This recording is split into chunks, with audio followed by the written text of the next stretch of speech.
Alors, chers parents, chers amis, chers frères, chers panafricains et panafricaines, je vous salue. Parlons un peu de ce qui s'est passé à Istanbul, en Turquie, qui est donc le territoire neutre de toutes les négociations concernant la crise russo-ukrainienne. Moi, je vais aller droit au but avec vous.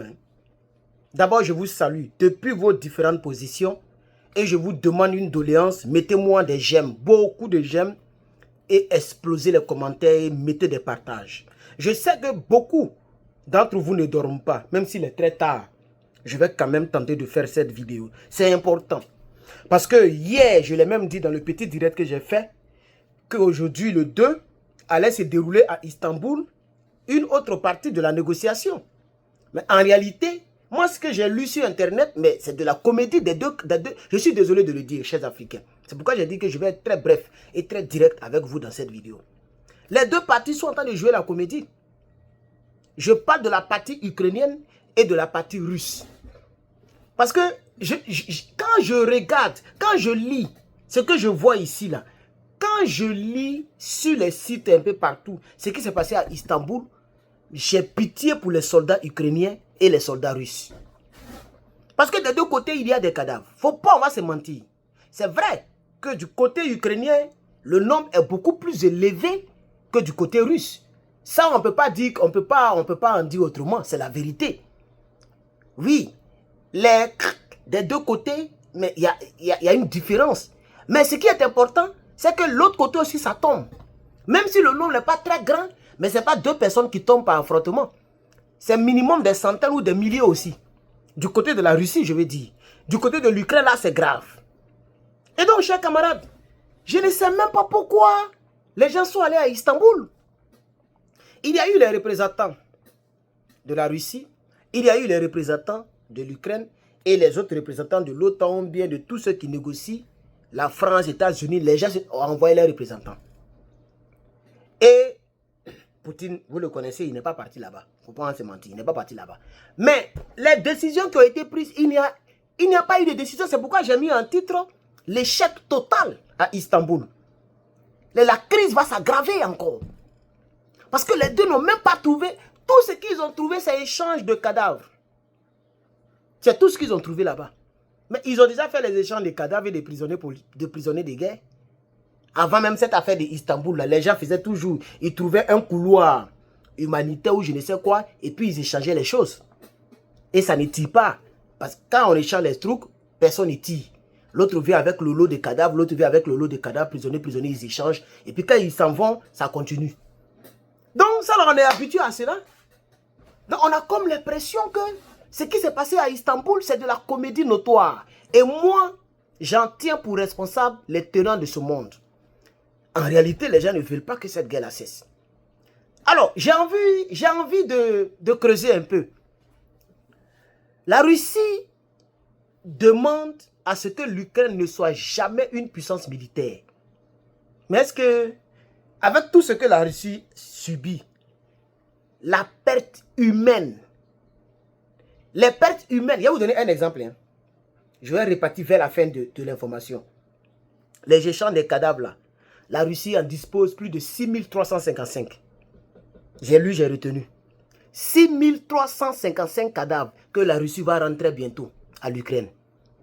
Et l'Ukraine aussi en possède, je pense que c'est 200, 300. Et ils vont échanger les prisonniers politiques. Donc regarde un peu le nombre, 6000 cadavres. C'est des pères de famille qui tombent. Vous comprenez? Ça fait partie de ce... Ça, c'est tout ce qu'ils ont eu dans cette affaire de négociation-là. Sinon, les vraies négociations, il n'y a pas eu de négociation. Il n'y a pas eu de négociation. Parce que ce que même la Russie demande, même le Burkina ne va jamais accepter ça. Le Mali ne l'acceptera jamais. Aucun pays au monde ne peut l'accepter. La Russie demande à ce que l'Ukraine ne soit jamais une puissance militaire. C'est-à-dire l'Ukraine doit limiter ses capacités militaires. Mais ça, c'est mieux.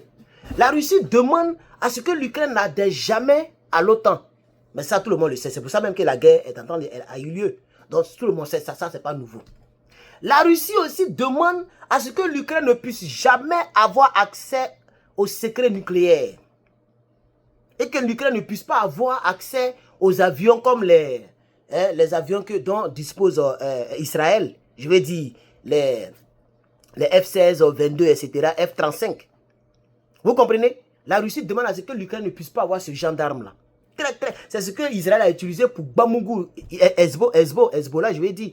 Hein? Bamungou, les gens de l'autre côté de Gaza, en profondeur, en utilisant les bunker busters, les bombes qui pénètrent avant de s'exploser. Et l'Ukraine n'en dispose pas pour l'instant. L'Ukraine n'en dispose pas. Donc, elle demande cela. Vous comprenez? La Russie demande que tous les territoires, on dirait c'est 4 territoires ou 5 territoires que la Russie occupe actuellement. Mais il y a toujours des commandos lourdement armés ukrainiens qui sont dans certains quartiers, dans certains coins. Vous comprenez maintenant, non? Donc la Russie demande à ce que les militaires ukrainiens qui sont dans ces régions dominées par la Russie en Ukraine, que les militaires replient, quittent les villes là, quittent les lieux là. Comme ça, tous ces grands, ces 4 ou 5 grands coins, Zaporizhzhia ou bien quoi là, je ne connais pas bien le nom. Voilà, prochainement, j'ai écrit pour vous. Mais je n'ai pas envie de lire tout ce qui est ici là, c'est trop long.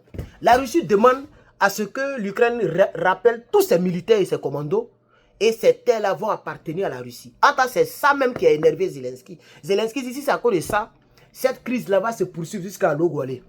Tant qu'ils n'ont pas fini, tous les Ukrainiens, il dit qu'il ne va jamais laisser tomber. Parce que ces terres appartiennent à la Russie. Parce que si, par exemple, la Russie gagne et que l'Ukraine cède, le jour que ça ne va pas être les deux pays, la Russie va encore envahir et prendre encore des territoires. Et la Russie va envahir. Donc, ils ne veulent pas du tout cela. Donc, la conclusion, elle est simple. Cette guerre ne s'arrêtera guère. Ça, c'est ma conclusion. Si on est dans les choses comme ça, là, cette guerre ne s'arrêtera guère. Elle ne s'arrêtera pas. Il y a d'autres choses même que la Russie a demandé dont j'oublie, parce que comme je lui bon, j'ai oublié. Avec ça, là, cette guerre ne s'arrêtera jamais. Ne pas avoir accès aux secrets nucléaires. Ne pas avoir une armée trop puissante, avec des armes de très très longue portée de destruction très massive. Ne jamais adhérer à l'OTAN. Et abandonner les terres occupées par les soldats russes comme territoire russe en Ukraine. Et ces territoires doivent être reconnus de manière internationale comme étant désormais une partie des territoires russes. Vous comprenez? Ça me donne un peu l'idée de ce qui s'est passé en Palestine. Aujourd'hui, on parle Palestine n'existe même plus sur la carte du monde. Attends, c'était un pays. Quand tu vois Israël, là, c'est Palestine qui est là comme ça. C'est comme ça, ils ont mangé un peu. Dans les petits Gaza, là, ils sont en train de tout. Même jusqu'à présent, hein, Netanyahou est en train de bombarder Gaza encore. Jusqu'à présent. Jusqu'à où ils te parlent, ils sont en train de bombarder encore. Ils sont en train de les envoyer à leur dernier retranchement. Quand tu prends Palestine, là, c'est un petit bout, un petit point. C'est là que les Gazaouis sont.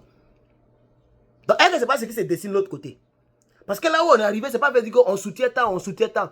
On doit être pragmatique et puis décrypter l'information et puis essayer de voir on est dans quoi. C'est ça on doit voir. Donc, je vais vous revenir demain matin. C'est-à-dire, dès que vous vous réveillez, vous allez me voir sur vos écrans. Avec la suite de cette information. Donc, Istanbul, échec total, chaotique. Tout ce qui est sorti dedans, échange de cadavres et de prisonniers de guerre.